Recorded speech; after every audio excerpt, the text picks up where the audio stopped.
State Weather Bureau Pag-asa warns Tropical Depression Inday could strengthen into a tropical storm within the next 24 hours. Inday slightly strengthens and accelerates Wednesday afternoon as it continues to enhance the southwest monsoon or hanging habagat. Inday is not expected to make landfall in the Philippines, and there are no areas under tropical cyclone warning signals. It will continue enhancing the southwest monsoon. Moderate to heavy monsoon rain will hit the Ilocos region, the Cordillera Administrative Region, Cagayan Valley, Zambales, and Bataan. Scattered rain showers ranging from light to heavy are also expected in the rest of Luzon. Residents of Luzon, especially those in low-lying or in mountainous areas, should be on alert for possible flash floods and landslides. The Land Transportation Franchising and Regulatory Board, or LTFRB, summons new ride-hailing company Hype for allegedly charging illegal fare. In an order, LTFRB asks Hype to explain why it charged 2 pesos per minute of travel without authority from the board. LTFRB says it is acting on a report of a concerned citizen. Hype was also asked to appear at a hearing on July 24.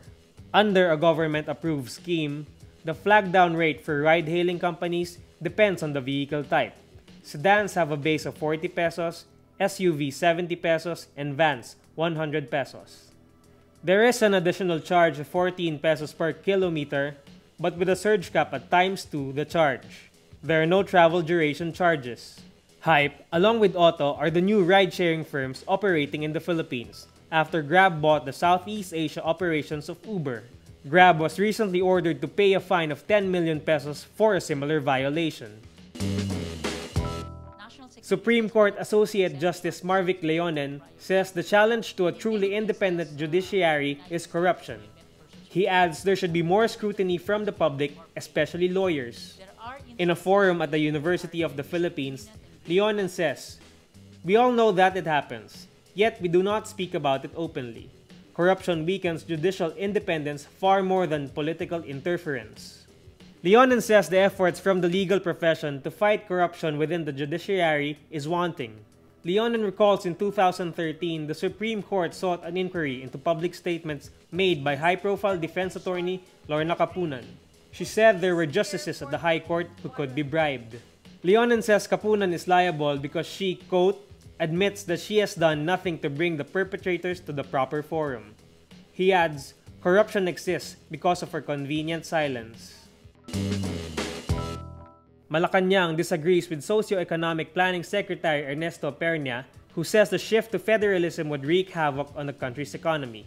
Presidential spokesperson Harry Roque says, quote, the shift to federalism, we reiterate, would have no adverse effect on the Philippine economy. Our budget would remain the same. Roque adds national projects would simply be funded by the budgets of local government units. Pernia on Tuesday said the fiscal deficit could balloon to at least 6% with the huge government expenses needed to fund the federalism shift. Some economists say federalism may trigger hyperinflation if the government is unable to control spending by local governments. A close reading of the draft federal constitution of the Consultative Committee, or CONCOM, shows the cost could be even higher.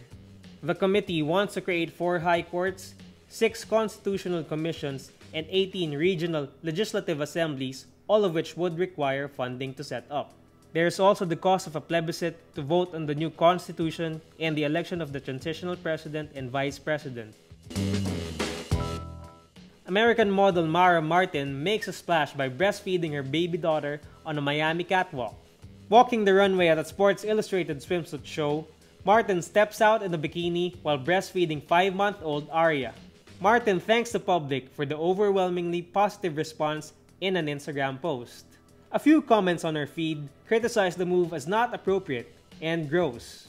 Martin says it was a spontaneous decision to breastfeed Aria on the runway. Martin adds, I can't believe I'm waking up to headlines with me and my daughter in them for doing something I do every day. She says the baby was getting a little hungry and it was her dinner time because the show kept getting pushed back. When one of the team members suggested she go ahead and nurse her on the runway, she said yes. The World Health Organization recommends exclusive breastfeeding until the age of 6 months and partial breastfeeding for 2 years or more.